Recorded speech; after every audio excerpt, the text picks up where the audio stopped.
না আমি তার প্রতি কি কোনো অধিকার কাটাতে পারি না? কিন্তু তারা এগুলো নিয়ে আমাকে অনেক ভাবে হ্যারাসমেন্ট করতেছে, মেন্টালি করতেছে। এখন এলাকাবাসী, আমার বাবা একজন, কি বলবো আসলে, আমি এটার জন্য প্রস্তুত ছিলাম না কখনো। বলছি যে পাশাপাশি এলাকা এটা সামাজিক ভাবে না বসে আপনারা দুই ফ্যামিলি তো রাজি ছিলেন, তাহলে আপনারা একটা সমাধানে যান, আমার সম্মানটার দিকে তাকিয়ে শুধু। কিন্তু ওনারা আমার সম্মানটুকু রাখলো না। আজকে তারা গড়তালা দিয়ে বের হয়ে চলে গেছে আমাকে বারান্দায় রেখে। আমি এটা বিচার চাই। আপনারা বলেন আমার কি, আজকে যদি আপনাদের বোন হইতো, আজকে যদি আপনাদের সন্তান হইতো, তাহলে কি করতেন? আমি এত পরিমাণ লাঞ্ছিত, আমার এখন মৃত্যু ছাড়া কোনো উপায় নাই। ওরা ওরকম ভাবে আমাকে এরকম সিচুয়েশনের মাঝে নিয়েছে।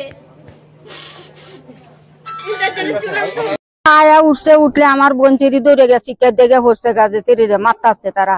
তো তোমরা কে বাঁচাও গা, বা দৌড়ারে আইছি আমরা।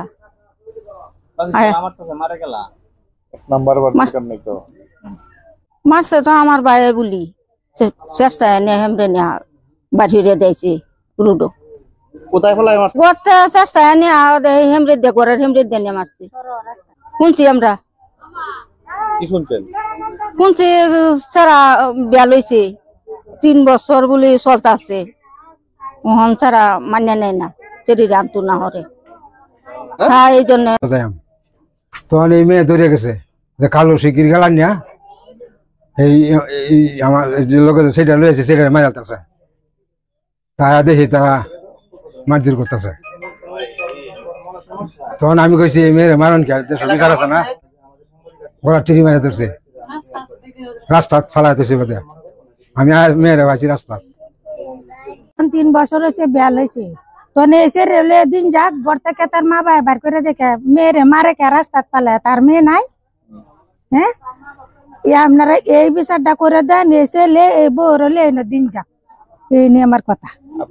আমি বিচার চাই, এই ঘরে এসে দিন যাইবো। বিয়া লইছে কিবা বেশি কিছু জানি না, আগে জানি তারা বিয়াটা হয়েছে এটাই জানি। আর ওহন যা বাসিরা বাদ কাতে এটা হচ্ছে 1 নম্বর কথা, আর কথা নাই আমাদের। এটা তো বেআইনি করছে, এটা সব বেআইনি হয়েছে। কোনটা বেআইনি হয়েছে? এই যে মারলো ওরা, এটা বেআইনি হইলো। আর আপনারা কি চান? করবো না, এইটাই তো চাই আমরা, ঘর করবো না।